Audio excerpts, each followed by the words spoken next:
The next topic is variable valencies in covalent bonds. Variable valencies in covalent bonds. So variable valencies in covalent bonds. For example, I am taking a nitrogen ground state valency shell configuration. If you are taking, it is 2s2 2p3, and 2s2 means it has two single electron pair of electrons, and 2p3 means 1 2 3 electrons are present, and here three unpaired electrons are present. So its covalency means how many covalent bonds it forms means 3. And here there is no 2d orbital. Here 2d orbital is absent. So this 2s electron cannot excite, and we can't get 5 electron single 5 unpaired electron. So the maximum covalency of nitrogen is 3. And there is one more chance for that. If this pair of electrons are given for any other atom or species, then there is a dative or coordinate covalent bond formation. That is a different concept or a different type of bond. By that it is forming one more bond. So maximum covalency is possible is 4. But with a normal ground state configuration, with these 3 single electrons, it is forming 3 bonds only. And so generally nitrogen forms NH3 or NCl3, but NH5 is not possible. Similarly, NCl5 is not possible because nitrogen 2s electrons cannot be excited because of the absence of vacant d orbital. Okay, please remember that thing. And next, suppose if you are taking oxygen, same thing happens in oxygen also. In the oxygen ground state configuration is 2s2 2p4. Here 2s2 2p4 means it is having 1 2 3 4 electrons, and this is 2s2. How many single electrons it has? Yes, it has 2 unpaired electrons. So its covalency, oxygen covalency, is called as 2 only, and it is not forming. OF2 is possible, but OF4 is not possible for oxygen. OF4 doesn't possible because it cannot expand its valency by excitation because 2d orbital is absent here also. Whereas if phosphorus is taken, phosphorus ground state configuration when we are taking, it is 3s2 3p3. 3s2 3p3 means it has 2 electrons in 3s, and 3p it has 3 electrons in ground state. So normal covalency here, normal covalency for phosphorus is 3, but this 3s 3p3d is also present vacantly. Then 3s electron jump into 3d orbital in the first excited state. So it is giving 3s1 and 3p3, and 3d1 is possible, in which it is having how many unpaired electrons?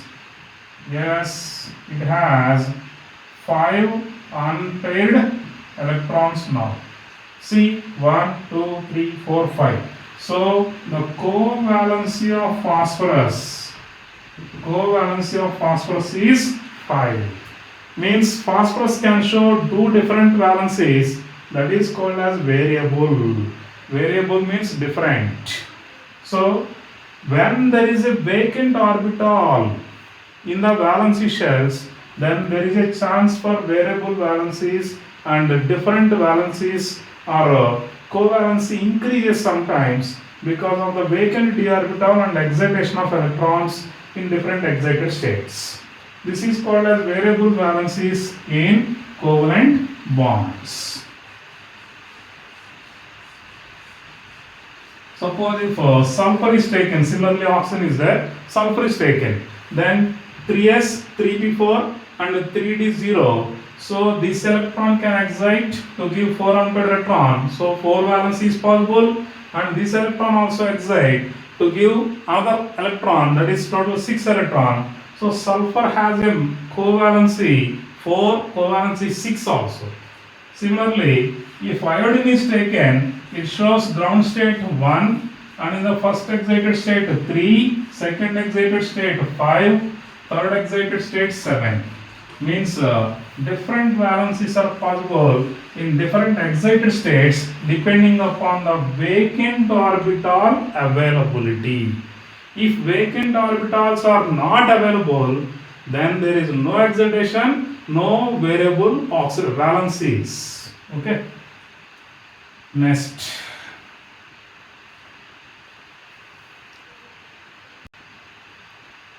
Writing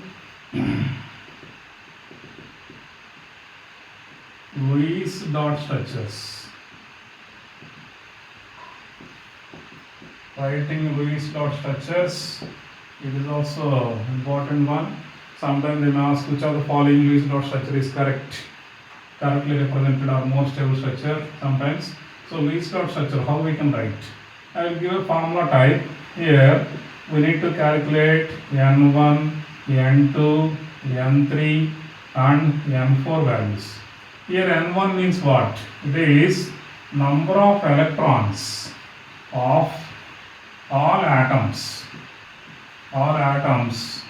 in their valency shells.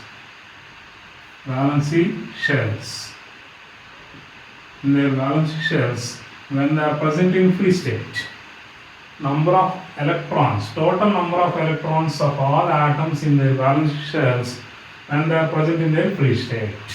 Second, N2, it is number of electrons when they converted to octet configuration. So an atom is taken, the number of electrons required to convert here, so total number of electrons. Suppose if there is a hydrogen atom, generally hydrogen will be converted to duplet configuration. So for hydrogens, we are taking 2 into number of hydrogen atoms. For other atoms, we are taking 8 into the number of atoms. Here the other atoms number into 8 is taken. Octet configuration. For other atoms, octet configuration. For hydrogen, we are taking duplet configuration. N3 is equal to N2 minus N1, which is giving the number of bond pair electrons. Okay, N4 is equal to N1 minus N3, which gives the number of lone pair electrons. Okay, just basing on the bond pair and lone pair, we can write the structure, Lewis dot structure for it.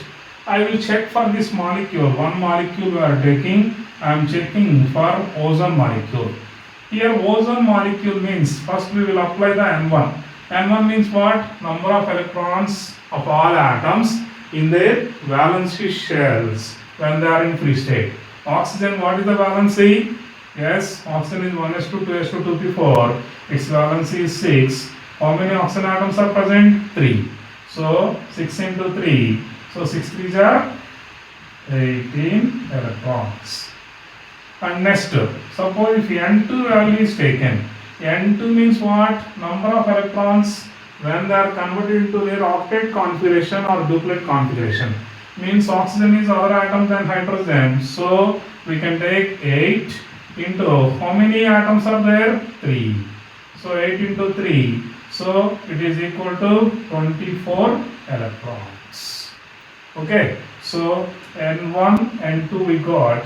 Then N3 is equal to what is formula? N2 minus N1. It is 24 minus 18.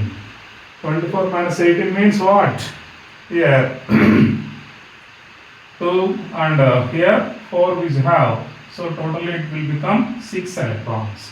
6 electron means how many bond pairs? Yes, very good. It is a 3 bond pairs. That is equal to 3 bond pairs. And next, N4. Here, N4 means it is equal to N1 minus N3. N3 value is 6 electrons. Please remember.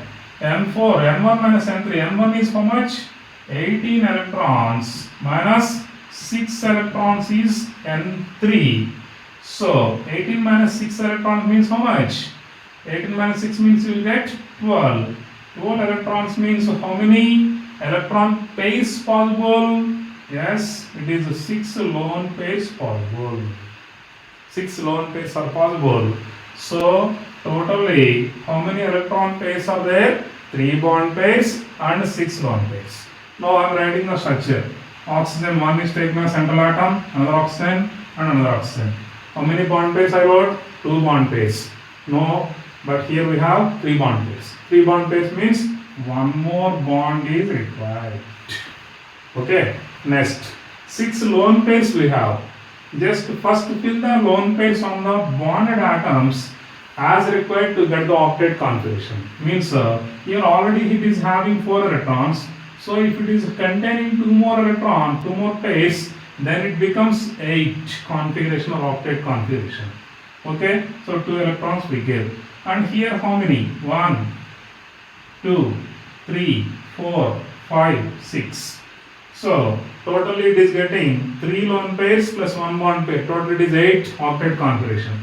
Now how many electron pairs? Lone pairs over 1, 2, 3, 4, 5 over. One more lone pair is present. Now only you put on the central atom that contains a lone pair, and this is the Lewis dot structure for ozone. Okay, that is ozone molecule Lewis dot structure.